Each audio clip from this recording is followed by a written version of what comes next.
ਛੱਟੇ ਦੀ ਮੈਂ ਪਸੰਦ ਆਇਆ ਹੈ ਤੇ ਮੇਰੀ ਧੀ ਪਸੰਦ ਆਇਆ ਹਾਂਜੀ ਫੇਰ ਕਰੋ ਭਰਾਟੋ ਦੇ ਘੁੰਟਾ ਦੇ ਧਿਆਨ ਸੁਣ ਲਓ ਜੀ। ਚੱਲ ਕੀਤੀ ਤੇ ਫਿਰ ਅੱਲੜ ਬੱਲੜ ਬਾਵੇ ਦਾ ਬਾਵਾ ਕਣਕ ਲਿਆਵੇ ਦਾ ਬਾਵੀ ਬਹਿ ਕੇ ਛੱਟੇ ਦੀ ਸੱਤ ਪੜੋਲਾ ਪਰੇ ਦੀ ਕੋਈ ਉਹਨੂੰ ਚਾਹ ਚੜੇ ਇਹ ਮੇਰੀ ਧੀ ਬੜੀ ਸਿਆਣੀ ਹੈ ਤੇ ਬੜੀ ਬੀਬੀ ਜੇ ਤੇ ਗੁੱਤਾਂ ਨੂੰ ਤੇ ਵਾਲਾਂ ਨੂੰ ਹੱਥ ਨਹੀਂ ਲਾਉਣ ਦਿੰਦੀ ਨਹੀਂ ਲਾਉਂਦੇ ਜੀ, ਉਹ ਤਾਂ ਕਦੇ ਵੀ ਨਹੀਂ ਲਾਉਂਦੇ। ਅੱਲਾਹ ਕੋਲ ਮਸਜਿਦਾਂ 'ਚ ਜਾ ਕੇ ਨਮਾਜ਼ਾਂ ਪੜਨ ਅੱਲਾਹ ਕੇ ਮਾਫੀ ਮੰਗੇ ਅੱਲਾਹ ਸਾਨੂੰ ਇਸ ਸਖਤੀ ਤੋਂ ਮਾਫ ਕਰ ਦੇ ਮਸਜਿਦਾਂ ਦੇ ਵਿੱਚ ਪਾਣੀ ਖਲੋਤਾ ਹੈ ਤੇ ਪਹਿਲਾਂ ਹੀ ਲੋਕ ਕਰ ਲੈਂਦੇ ਅੱਜ ਵੀ ਨਹੀਂ ਵਸਣਾ ਕਰ ਮੈਨੂੰ ਬੜਾ ਗੁੱਸਾ ਚੜਿਆ ਆਈ ਅਮਾ ਜਾਨ ਮੇਰੀ ਗੱਲ ਸੁਣੋ, ਗੁੱਸੇ ਵਾਲੀ ਗੱਲ ਕੋਈ ਨਹੀਂ। ਉਹਨਾਂ ਨੇ ਦੱਸਿਆ ਸੀ ਇਹ ਹੁੰਦੇ ਨੇ ਰਾਬਤੇ ਸਹੀ ਹੈ ਇੱਕ ਦੂਜੇ ਦੇ ਦੂਜੇ ਮੁਲਕ ਦੇ ਨਾਲ ਨਹੀਂ ਉਸ ਮੁਲਕ ਦਾ ਹੁੰਦਾ ਸਫਾਰਤੀ ਰਾਬਤਾ ਹੁੰਦਾ। ਉਹਨਾਂ ਦੱਸਿਆ ਸੀ ਕਿ ਅਸੀਂ ਇਸ ਟਾਈਮ ਨੂੰ ਇੰਨਾ ਪਾਣੀ ਆਪਣੇ ਕੋਲ ਕੱਢ ਛੜਿਆ, ਹੁਣ ਅੱਗੋਂ ਤੁਸੀਂ ਚਾਰਾ ਕਰ ਲਓ ਸਹੀ ਹੈ।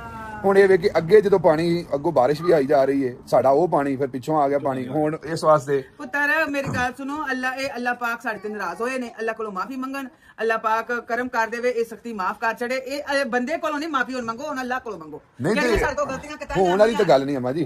अस्सलाम वालेकुम माय यूट्यूब फैमिली, तो कैसे हैं आप सब लोग। एक बार फिर से मैं आप लोगों के साथ माँ जी का व्लॉग शेयर कर रही हूँ। आज माँ जी ने बहुत ही प्यारी बात की है जिस पर हम सब अगर अमल करें तो अल्लाह हमारी फरियाद ज़रूर सुनेगा कि हमें अल्लाह से माफ़ी मांगने की ज़रूरत है। ये हमारे गुनाहों का नतीजा है जो हम पर इस तरह से पानी जैसे अजाब से दो चार होना पड़ रहा है।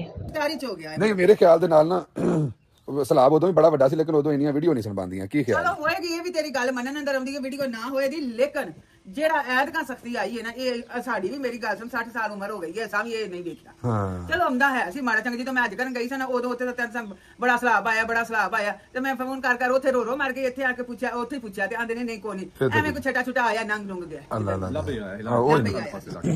ਲੇਕਿਨ ਸਾਡੇ ਸਾਰੀਆਂ ਕਬਰਸਤਾਨ ਦੀਆਂ ਕਬਰਾਂ ਭੇਜ ਗਈਆਂ ਰਾਜ ਸ਼ਾਹ ਸਾਹਿਬ ਦਾ ਘਰ ਸਾਰਾ ਡੁੱਬ ਗਿਆ। ਅੱਛਾ ਹਾਂਜੀ ਲੱਖ ਪਾਣੀ ਸਾਡੇ ਮਹੱਲੇ ਦੇ ਵਿੱਚ ਅੱਜ ਪਾਣੀ ਆ ਗਿਆ ਸਾਡੇ ਮਹੱਲੇ ਦੇ ਵਿੱਚ ਉਹ ਫਿਰ ਤੇ ਬੜਾ ਪਤਾ ਜੀ। ਹਾਂਜੀ ਉਹ ਪਹਿਲਾਂ ਜਿਹੜਾ ਦੂਜਾ ਮਹਾਰਾਜ ਸ਼ਾਹ ਦਾ ਤੇ ਚਲੋ ਪਰ ਛਾਂ ਵਿੱਚ ਸਿਕਾਰ ਤੇ ਉੱਥੇ ਜਦੋਂ ਪਾਣੀ ਪਤਾ ਉਹ ਜਦੋਂ ਸਾਡੇ ਪਿੰਡ 'ਚ ਵਾੜਾ ਹੋਵੇ ਨਾ ਉਹਦੇ ਉੱਥੇ ਪਾਣੀ ਆਉਂਦਾ ਆਉਂਦਾ ਨਹੀਂ ਤੇ ਦੂਜੇ ਕਬਰਸਤਾਨ ਵਾਲੇ ਮਹੱਲੇ ਰਹਿੰਦਾ ਪਰਾਂ ਪਾਣੀ। ਓਏ ਹੋਏ ਇਹ ਤੇ ਇਹਨੇ ਨਹੀਂ ਹੁਣ ਛੱਡਣਾ ਇਹ ਜਿਹੜੇ ਰਹਿ ਗਏ ਨੇ ਉਹਨਾਂ ਨੂੰ ਡੋਬਣਾ। ਹਾਂਜੀ ਹੁਣ ਨਹੀਂ ਇਹ ਪਾਣੀ ਆ ਜਾ ਲੈ ਇੰਡੀਆ ਪਿੱਛੇ ਵਾਲਿਆਂ ਕੋਲੋਂ ਮਾਫੀ ਮੰਗੋ ਕਿਉਂ ਨੇ ਇੰਡੀਆ ਵਾਲਿਆਂ ਕੋਲ ਗੱਲ ਤੋਂ ਮਾਫੀ ਮੰਗੋ। ਇੰਡੀਆ ਵਾਲਿਆਂ ਨੂੰ ਆਖਣ ਵੀ ਸਾਡੀ ਜਾਨ ਛੱਡ ਦਿਓ ਖੈਰ ਮੋਰਨੀ ਤੇਰੀ ਵੀ ਮੋਰਨੀ ਤੇ ਮੇਰਾ ਸ਼ੇਰ ਹਾਂ ਜੀ ਕਰਾਂ ਤੇਰੇ ਤੋਂ ਧੀਏ ਆਨੀ ਆ ਪਾਣੀ ਨਹੀਂ ਜਾਨ ਪਿਆ ਛੱਡਦਾ ਸਾਡੀ Too much water still too much water in my game.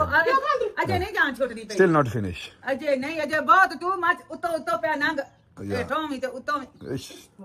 ਬੜੀ ਬਰਾਬਰ Go bring that chair. Bring that chair.